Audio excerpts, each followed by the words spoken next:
representative for this House district in our Southeast Portland. I'm grateful my husband consents to let me do it every 2 years. I want to introduce you to a longtime friend of mine, a city commissioner that I love dearly, and the candidate for mayor that I'm supporting, because otherwise I wouldn't be doing all this. And that's Carmen Rubio. I'm going to let her get up and talk about herself and why she's running and what her vision is for Portland at this critical moment. Jim and I are very much delighted that you're all here. She's even said, sure, I'll take a few questions. It's fine, okay? And then when that's all done, we'll have a little quick discussion about what it takes to get her across the finish line. So Carmen, I'm going to let you get up here on the stool, okay?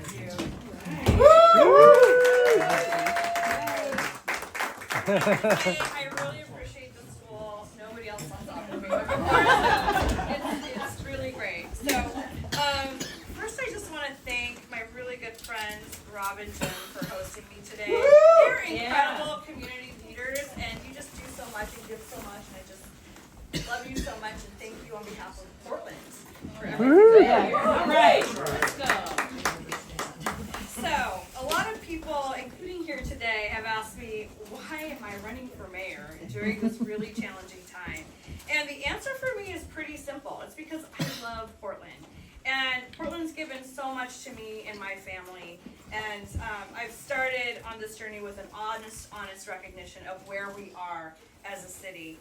And as the only progressive on council, and in this race, I don't have to tell you that we have serious work ahead to turn our city around. Because we know that the status quo right now is completely unacceptable. But I also know that we don't have to forget who we are for things to change things, right? I grew up here. This city gave my family incredible opportunities, and I know the values of Portland, like a lot of you do. And they're a lot like the values in our own families. We look out for each other, we care about each other, and we embrace and work across our differences. And I know that when we work together to solve problems, and when we feel safe and connected in our communities, we get amazing things done. We've done it before. And that's how I know. I believe that Portland's best days are still ahead of us. And that's why my top priorities include public safety.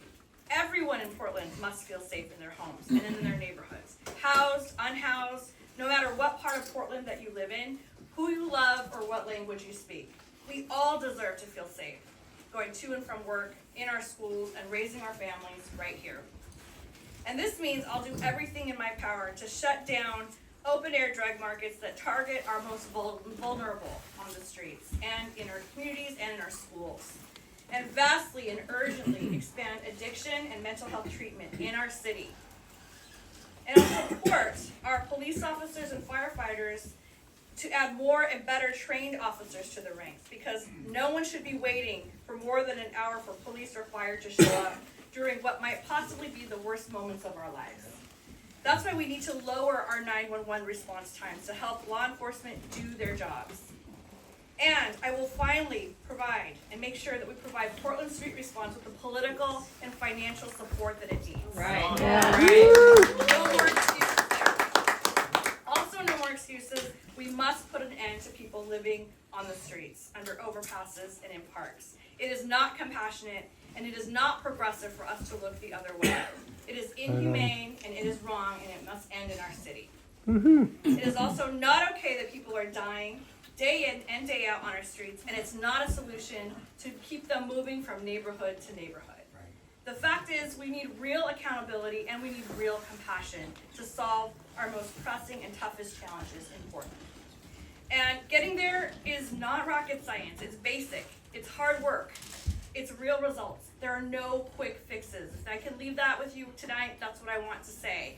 There are no quick fixes. It's building a real data-driven houselessness and housing system once and for all, with tracking and outcomes.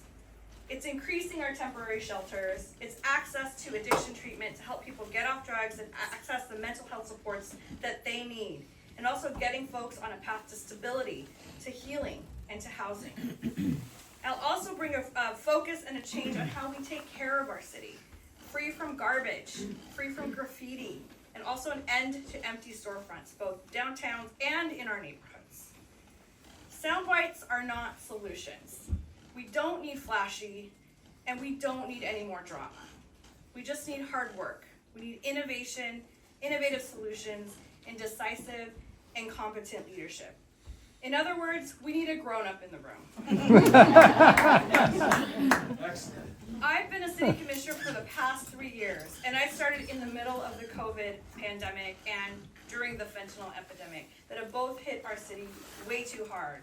And since that time, I've advocated and worked hard to make sure we're doing all we can during this hard time to provide small businesses with the supports they need through business repair and restore grants, incentives, and also creating the first ever Office of Small Business in the city of Portland that keeps us aligned with top performing cities around the world.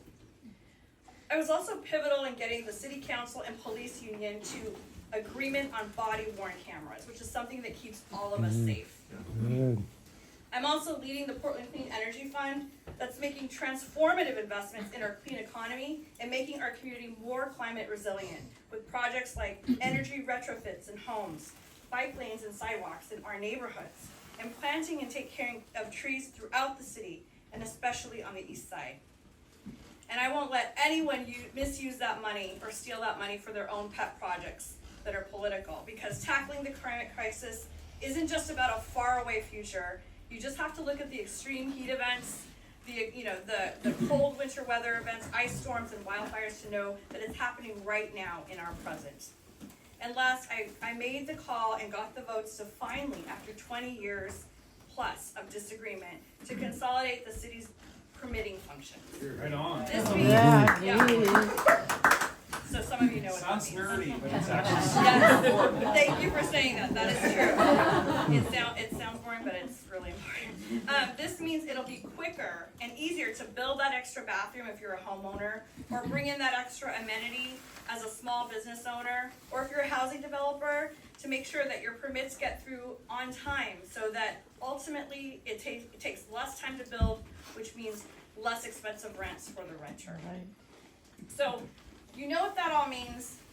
That means that I've solved hard problems. And that's why you can trust me to work hard and take responsibility and solve problems in the future as your mayor. Several campaigns right now are choosing to lead with fear and negativity. But despite what they are saying and what they are promising, there are no easy solutions. And while it might be a good soundbite, false promises like tent bans do not solve homelessness. Right. They just push homeless people to take cover in storefronts of small businesses or in other neighborhoods or in unsafe places where they can find shelter. So to put a fine point on it, I am not a political performer. You will not get that from me. But guess what? You don't have to be the loudest one in the room to get shit done. I'm running for mayor because you all, Portlanders, deserve more from their mayor than noise, than divisiveness and drama. You deserve a mayor who's a fighter, who can deliver, who can bring people from different corners of the table, not stable. That too, maybe. But be decisive, just thoughtful and decisive when making tough decisions, and bring a focus on getting results. Because our challenges right now are too big for anything else. So folks, we just voted to change our form of government. We're in a highly, highly consequential time. And these next few months, and actually years, are the opportunity of a lifetime for all of us. We have the ability to change our city by remembering who we are and what we value here.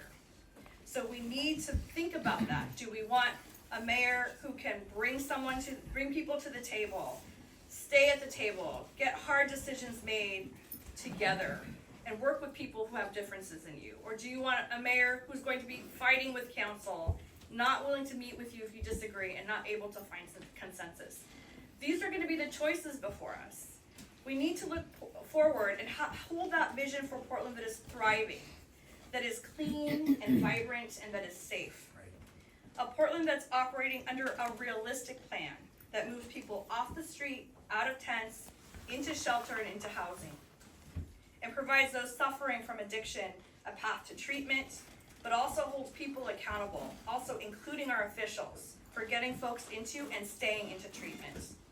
A Portland that brings back community policing and actively works to attract more police officers to make our city safer and ensures that those officers are trained in Portland values.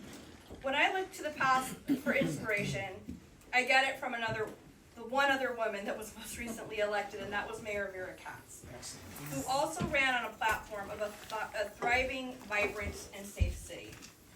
And her incredible 12 years have led to huge progress for Portland. And with her example, and by working together, a better Portland will rise. But I want to be clear, not to go back to how it was before, but to be better than what we were before, because it wasn't always better for everyone, and some communities were left out. We need a Portland to become better than its best, safer than its best, and fairer than its best, more livable and vibrant and more accountable to all of us. My own grandparents were immigrant farm workers who chose to make their life here, and this community gave them huge opportunities to succeed. And that's exactly the kind of place that Portland is. It's a place of hope, and it's a place of opportunity. And that's exactly the kind of place that it will continue to be when I'm mayor of this city. And Portlanders, you all deserve leadership, and you deserve results. And you deserve a city that you can be proud of. And that's what you'll get from me. So I will work hard for you, I'll work hard for our city, and I'll be honored to earn your support. So thank you.